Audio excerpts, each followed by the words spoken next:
Greetings everyone and welcome back to yet another episode of Spliced In Later. It's been a bit since I last spoke to you, just over a week. I hope you all are doing well and I hope you all have had a chance to go and see Sonic the Hedgehog 2. I'm glad I was able to recommend that movie for you. It seems like that may be the last movie I recommend to you for quite some time. But we'll see. Today we're back from our break to do a movie review, and whether I was going to review this movie or not was up in the air for debate right up until the movie officially became available. I'm not going to beat around the bush and be like, oh, what's he talking about? Because if you've clicked on the episode through Spotify or YouTube or whatever, you will know that I am about to talk about the new Fantastic Beasts movie. Fantastic Beasts, The Secrets of Dumbledore, the third Fantastic Beasts movie in that franchise that is in itself a prequel or extension of the very, very popular, almost globally powerful franchise from Harry Potter, originally created from books and then into a very successful film series. There were a couple of reasons why I thought I wasn't actually going to even see this movie and wasn't going to talk to you about it. Number one being that I was not a fan of the last movie, and we'll get to that in a minute. The other reason I didn't want to talk about this movie or even see it or acknowledge its existence is obviously the continuing issue that is developing around J.K. Rowling, the author of the Harry Potter books, and her very, in my opinion, unacceptable, harmful, terrible opinions of transgender people and her transphobic views, and her using her platform on social media, her role as a role model to other people to further her agenda of really persecuting the transgender community, all hiding under the guise of protecting women's rights. And the more that she is, well, whether you point it out to her nicely and politely or you call her out, it's just getting worse and worse. And as an extension of that, it is ruining my ability to enjoy the Harry Potter franchise, that whole world. When I was a kid, I grew up reading the Harry Potter books and I loved them. In many ways, I still do enjoy reading the books in that universe. It was a great thing to do reading with my mother when I was growing up, and then as I got older and the books themselves got older, I was able to pull away and read the books on my own. I really loved that world, that craziness of Harry Potter, the boy who lived going off to a magical wizarding school where he learns all sorts of stuff and crazy teachers and wacky friends, and every year Lord Voldemort or whatever the hell he's called tries to enact revenge on Harry. It's a very magical franchise, and it really captured the hearts and minds of everybody reading it. And then it bled out into that with Warner Brothers creating the Harry Potter franchise with the movies starring Daniel Radcliffe, which were all big blockbuster successes. And since then, it's exploded out into merchandising, into theme parks, into online gaming. It's completely everywhere. And for a long time, I had loved being a part of that community. But unfortunately, and there's nothing to stuff, I have nothing against the people who still like Harry Potter, who do enjoy that stuff. This is in no way a persecution against anybody who still really likes Harry Potter or even likes these Fantastic Beasts movies. My issue is not with you. I am not standing my ground and saying anybody who supports this stuff now is terrible. No, this is a personal thing from me. But I know and I see the stuff that J.K. Rowling does and says, and I can see her views and opinions bleeding into the franchise itself, into the Harry Potter world. You go back and you reread this stuff, and knowing how she feels about certain topics and opinions, you can see it. And even if you can't see it, it affects your ability to enjoy and appreciate something knowing the source. An extreme example, imagine if you really, really liked a series of books about a young boy going off to a magical land to pick mushrooms or something, and then you found out that those books were written by none other than Adolf Hitler. That's an extreme response, but in certain ways, not so much, really, in my opinion. Anyway, it's ruining my ability to love and cherish and appreciate Harry Potter and stuff. And also because to this day, regardless of whether she is involved in the movies or not, you will notice the merchandising and the marketing for this new Fantastic Beasts movie. J.K. Rowling is nowhere to be seen.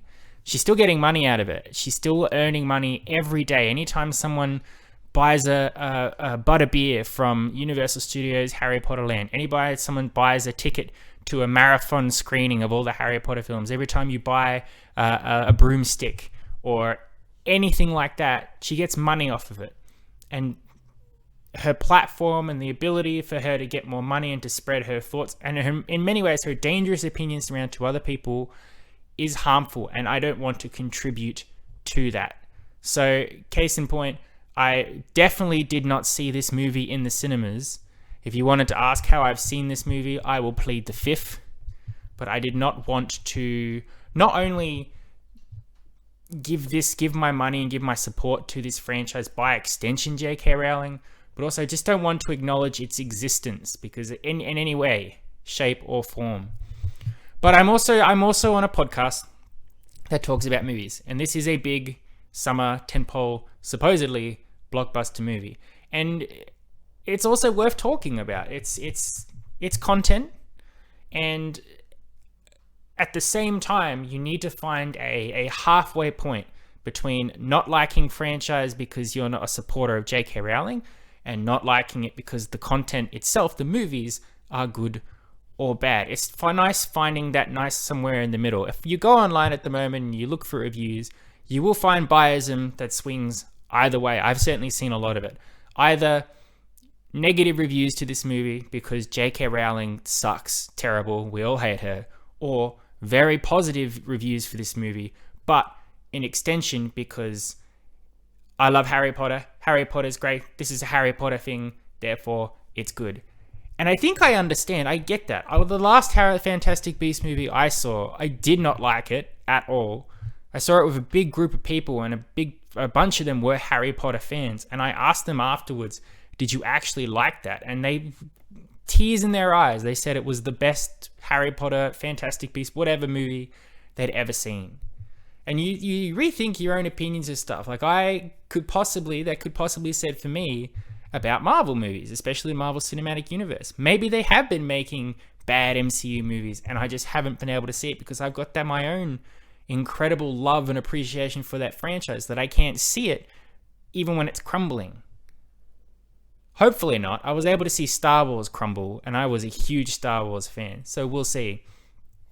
So it'd be good to have a review, have an opinion for somebody who's just going to review the movie based on the merits of the movie and by extension, the franchise that movie is from. Specifically not Harry Potter, but the Fantastic Beasts franchise. So today for you, I will be reviewing this movie, but it will not be a review apart from that whole spiel at the start.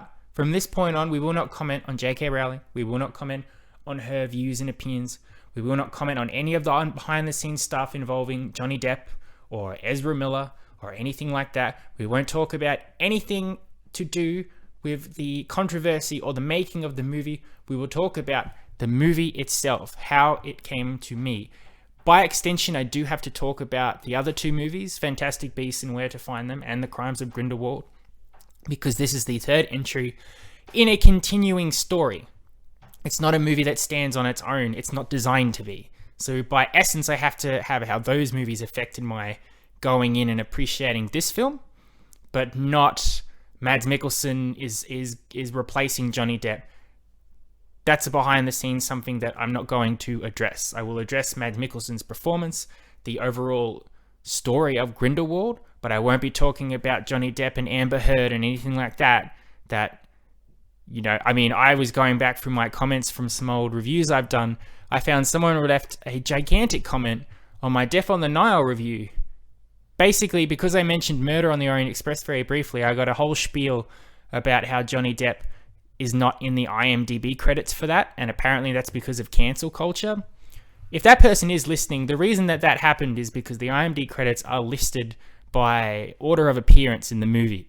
So you will find that Kenneth Branagh is not listed first in the credits. In fact, it's a waiter. So unless Murder on the Orient Express is secretly about the waiter who brings Poirot his eggs, I think you might be reading too much into that stuff. But that's what we're going to try and avoid. Enough dilly-dallying. It's been 10 minutes already. Let's get down to reviewing Fantastic Beasts: The Secrets of Dumbledore. Now, going into this movie, I did not have any anticipation at all. strictly speaking from a movie standpoint. Oh my god. What are you guys doing? Okay, for the record, if anyone wants to know, my cats like to sit outside next to the window. Another cat has come up to say hello, and I think it was a fight, or a high five, or a group hug. I don't know what that was. Anyway, moving on. So I had no anticipation for this movie. I quite like the first Fantastic Beasts and Where to Find Them movie, because it was an interesting idea and concept that never really picked up and ran with. The story itself was about a magizoologist, Newt Scamander, way back, in the early century, who travels to America. He's got a magical briefcase, and inside are all these magical beasts that he's picked up traveling the world.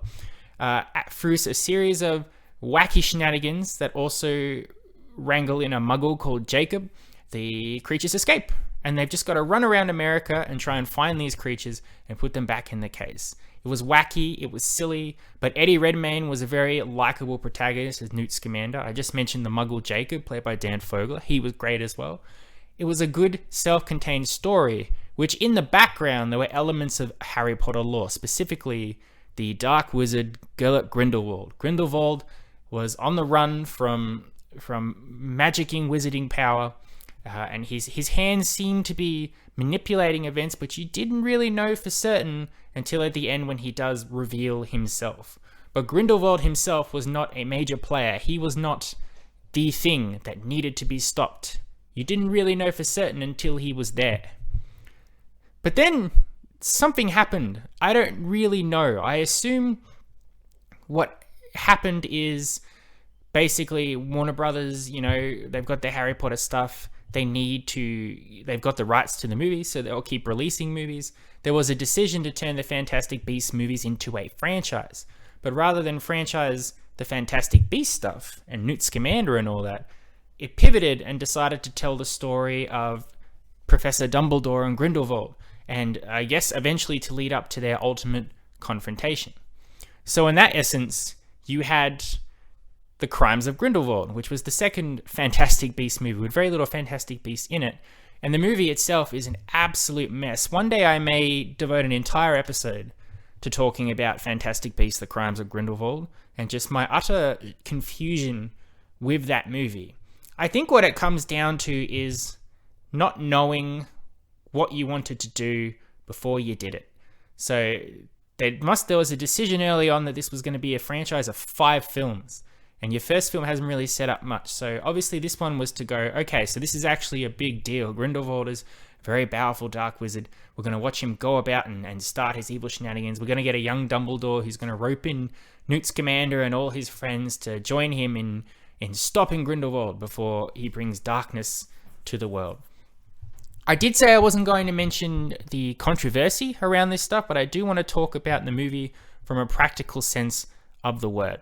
Now, the script for Crimes of Grindelwald was written by J.K. Rowling, and I want to say that there is a difference between an author and a script writer. You can be good at both, but there is a clear distinction between the two. If you are an author and you write a book, the book is a medium that somebody will read and engage with for a long period of time, unless they're really into the book and they love reading or whatever. But even then, a book can be read over days, weeks, months, and it is a imaginative medium. So it's just words on paper.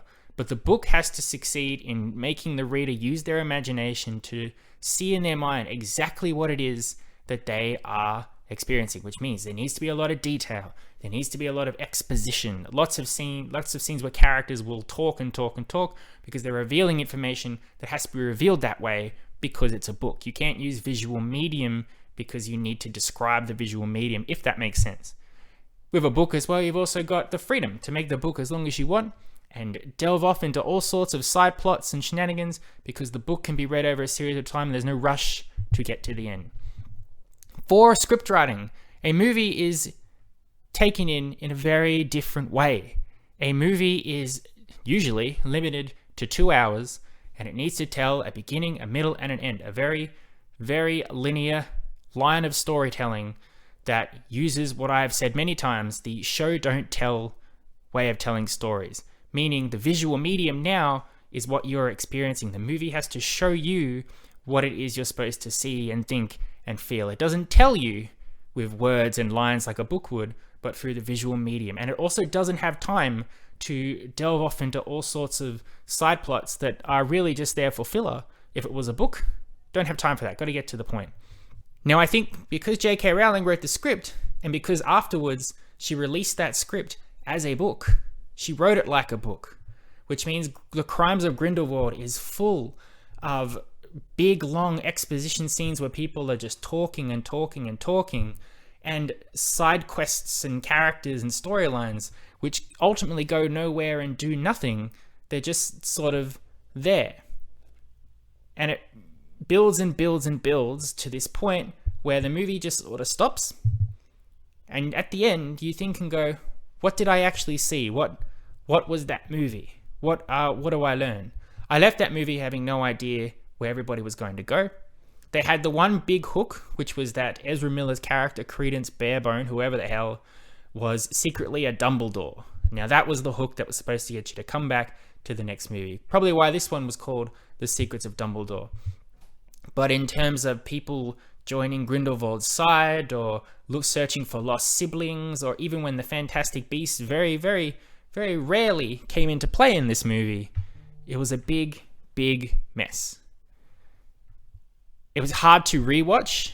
I certainly haven't done it more than once, but it's a nightmare to really appreciate. Unless you are a huge Harry Potter fan and it doesn't matter what's happening in the movie because you're just waiting for that scene where you see the Hogwarts castle and the music play up, it's not easy for people to sit through. And I think it showed, because the excitement for this one has been almost non-existent unless you are a true blue Harry Potter fan. And then, of course, the COVID pandemic, things have been shifted back and forth. This was supposed to come out in 2020, I believe. Didn't even start filming until 2020. Whether this movie is supposed to be, if they're going to wrap up the storyline because of all the issues and controversies going along the side, or whether they are going to actually do 5 movies, is hard to say. But going into this movie, you really have no idea what's going to happen and who's even going to be involved. Having said that, having just watched The Secrets of Dumbledore, I will say it is an improvement on The Crimes of Grindelwald quite a bit. Now, that's not saying much, but it is in a much more linear sense of storytelling. It doesn't waffle, it doesn't diverge onto side points that don't mean anything. There is a clear objective and point and climax that this movie builds towards. And I would say that if they didn't make any more movies after this one, it has a very satisfactory ending. I don't think we need to go back to this world, and I have a sneaking suspicion that I don't think we will. But that being said, if we never did go back, people will be satisfied, in my opinion. The plot of The Secrets of Dumbledore is this. Grindelwald, now played by Mads Mikkelsen, is still being evil, but he's now playing a political game. So he is manipulating people and events to get to a point where he can be in the running to be the ultimate minister for magic. Apparently there are ministers for magic in every country, but there is one super duper minister who rules above everybody else. In a political society here, a bunch of candidates climb to the top of a mountain where a little Bambi deer beast-like creature who's supposed to be able to see into people's souls will bow before who is destined to be the super duper minister of magic. And Grindelwald wants it to be him. So he's manipulating things, he's murdering some people, he's blackmailing, he's doing some dark arts so that he can be the one to be the super duper magic. And then I assume we'll begin waging war on the muggles. That's his ultimate goal, wizard supremacy over muggle kind. Dumbledore wants to stop him, but due to some blood thing, an unbreakable vow or something, he can't attack Grindelwald, and Grindelwald can't attack him. So he assembles himself in a little squad, a little Ocean's 11, of some of the assorted characters across the Fantastic Beasts franchise, specifically Newt Scamander and his brother, the Muggle Jacob, and some other people who it really doesn't matter. They go off and do a series of events and tasks with the ultimate goal that they're going to stop Grindelwald at the end. Now, positivity. Let's focus on the positivity first, because there are a few things that I did like. There's not a lot, but they're worth mentioning. First off, the big thing that Mads Mikkelsen is the new Grindelwald, taking over from Johnny Depp. I think he slips into the role very well. He plays Grindelwald in a much more charming, James Bondy, suave sort of way. Not creepy and menacing, but somebody who you could believe could actually manipulate people to fall in love with him or to side with him. He doesn't get a lot to do. I think I don't know if they really don't know what to do with Grindelwald per se, but he spends a lot of time menacing people or giving cheeky grins, but Mads Mikkelsen pulls it off in a style that I think he definitely achieved, considering he had a bit of an uphill battle to take on a character that has already been played by two other people at this point. Dumbledore, Jude Law, he gets a lot more to do in this movie, and I think Jude Law is a very good young Dumbledore. He has an issue where he doesn't know if he's trying to mimic Michael Gambon's accent or do his natural one, but he embodies that warmness that people love about Dumbledore. I think that sort of twinkle, that friendliness, that optimism. They play it safe with Dumbledore. They had an option with the last one to show that maybe he had done some bad things in his past or isn't the perfect person. But they retcon a few things, specifically the relationship, the Dumbledore of it all between Ezra Miller and Jude Law. There's a reveal there. They retcon some stuff, and it's not really a huge deal, as it were. The Secret of Dumbledore, if you're wondering, if you've read Harry Potter books, you do know what it is. And finally, a shout out to Dan Fogler as Jacob Kowalski, who is the muggle of it all in these movies. There's no reason for him to still be in the story, but I'm glad they keep bringing him back. He's the heart and soul. He's got great comedic timing. He has a warmness and a purity to him that a lot of other characters are lacking. If he were the protagonist for these movies, if they'd found a way to make the franchise instead about a muggle dealing with crazy beasts all over the world, it would have been great, and Jacob would have been the person I would have loved to have followed. His arc, that the love of his life Queenie, that she joined Grindelwald last time, it's not really as emotional or intense as it should be, but his interaction with everybody, the way he stands up to Grindelwald, the hopelessness about him all, he's great. I do really, really like his character and like his performance. And also for people who were angry in the trailers to see that Jacob gets a wand in this movie, if that's the reason you're not going to see it, I will say it's a fake wand. So I suppose the law that a muggle cannot use a wand remains intact. At least I think it's fake. It's never strictly stated. There is a phoenix feather in it. It may be real and he just can't use it. I'm not sure. Which leads into our point of the negativity of it all. Unfortunately, we have to get into it. With that being that there's a point in this movie where Dumbledore says that Grindelwald can see the future. So he can predict what they're going to do before they do it. So Dumbledore says, we have to do unexpected things so Grindelwald doesn't know we're coming and that we have a plan. Which is just it's a lazy way of saying, we're just going to do a series of stuff that doesn't really mean much in the long run and has no point. It's just filler time. This movie is 2.5 hours long and you feel every second of it. And it's an excuse for nonsense, lazy writing, just because at the end of it all, it doesn't matter. It's just stuff that happens until you get to the end. Which leads us to our big problem here. The Secrets of Dumbledore is not a bad film in any sense of the word. It is not incompetently made. It is not full of silly dialogue or useless side quests that really don't go anywhere or anything like that. The point is that it's boring. It's really, really boring. There's no connection to any of the characters except for Jacob. And I will say Eddie Redmayne is still great as Newt Scamander. He's just notoriously underused. He's supposed to be the star of this franchise, but he plays as like a side character. And they try to trick you into thinking he's being a hero, but he doesn't do anything. There is not a single thing that Newt does in this movie, really, that impacts the overall result, even though they'd like you to think it does. That said, I do enjoy watching Eddie Redmayne as Newt Scamander. He was ideal casting when this was a completely different idea in 2016, and he's done well with what he's been given. But aside from the few likable characters, and aside from that fan-pleasing stuff where they show Hogwarts and Hogsmeade and Aberforth Dumbledore and Professor McGonagall and the students in their Hogwarts robes, and they play the music from the Harry Potter stuff that, regardless of how you feel about the franchise, if you love Harry Potter, or if you have a soft spot for it from your youth, you will get a kick out of seeing that stuff.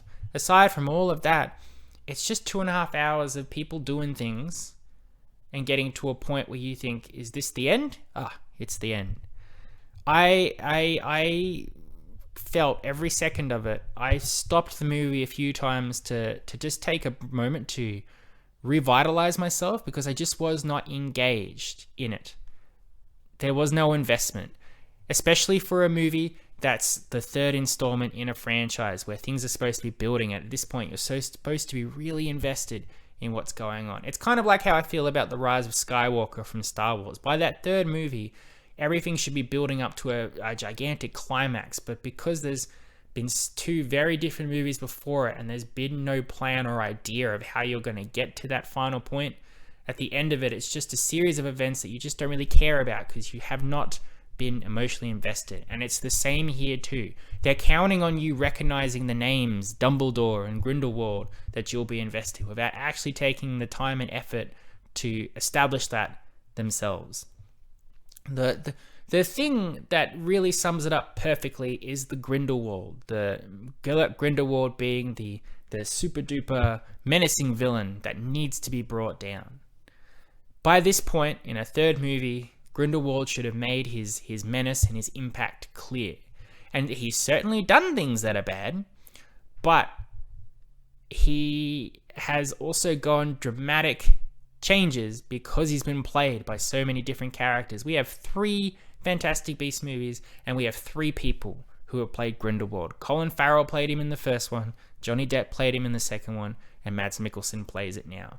So when you have that final confrontation with Grindelwald, and Dumbledore and Scamander and everybody else are standing up to him, and he's losing his cool, he's getting agitated, he's about to bring down the wrath and the violence, I was sitting there going, because it's Mads Mikkelsen, because he's been played by so many different people, I do not have an understanding of Grindelwald's personality, his motivations, his ideals.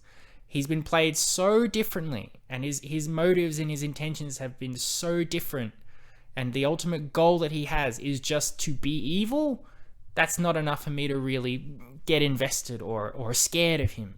So when he has his final confrontation, I'm just like, he's just a guy. If anything, he is a new character that was introduced into this movie, and that's not the way it should be. Adding on to the fact that all the hooks that were supposed to be keeping you invested in this stuff, namely Ezra Miller as a Dumbledore, Ezra Miller is a non-existent character in this movie.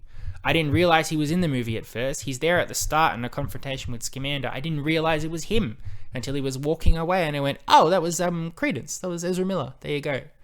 He has no outcome in this movie. He has no motivation. He has no purpose. He sulks and wanders around. He is completely wasted, as is a majority of characters in here that aren't Jacob Kowalski. I think the best way to sum up this movie is that it is a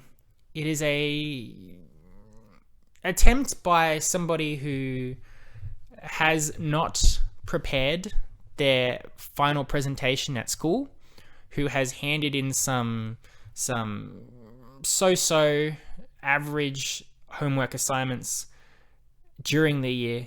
Now he's at the end. He has to present the final speech that will give him his grade, and he just doesn't really care. He tried, things aren't working out the way he wanted, so he just gives a speech. It's competent. It will get him a good C grade, but he's not expecting for a good result, a great result one way or another. Whether it's going to be at the box office, whether it's going to be critically acclaimed, whether it's going to lead into other Fantastic Beasts. It's just a whimper of a conclusion to a franchise that didn't really need to be. It should have just been Fantastic Beasts and Where to Find Them. A nice spin-offy prequel film in the Harry Potter world. We could have left it at that, and that was fine. Instead, we have, you put in the 2.5 hours from the last one. That's 5 hours of just stuff, and it's not particularly exciting stuff. It's not particularly engaging stuff. It's just a waste of time. It's just boring. And it's disappointing because there's good actors in here, and the Harry Potter lore, there's good stuff that they could be doing. And it's just sort of disappointing. Fantastic Beasts: The Secrets of Dumbledore gets a 4 from me because it's not terrible. It's an improvement from the last one, and it is competently made. There's just nothing in here for me to really get excited or talk about. There's not even stuff in here that I could say is so bad that I want to talk about how it baffles me, like when I watched Morbius and I was just confused or enraged by some of the stuff I saw. It's just 2.5 hours of stuff happening, which in many ways that could be the worst kind of film there is, because no one's going to remember. No one's going to talk about this movie in 10 years' time unless you're a super duper Harry Potter fan. Unless they follow this up with a Fantastic Beasts 4 that apparently makes the last 3 really relevant to what they do. Disappointing, that's all. I hope you enjoyed. I hope I succeeded in my task. I did reference a couple of little behind the scenes stuff while I was reviewing it, but not in the negative way, not in the specific ways, more on a production standpoint. And I don't know. With people who are listening to this, the movie's already been out for a week. If you wanted to see it, you've seen it by now. And if you haven't seen it yet, you probably aren't going to. But it's interesting to talk about. And I hope that at least this episode is more exciting than the movie itself. I'll be back next week for my 150th episode. I have absolutely no idea what I'm going to do. Probably nothing special.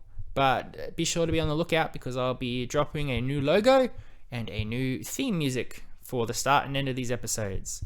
And don't worry, I'll adjust the volume so it's not too loud, as it has been in several other episodes in the past.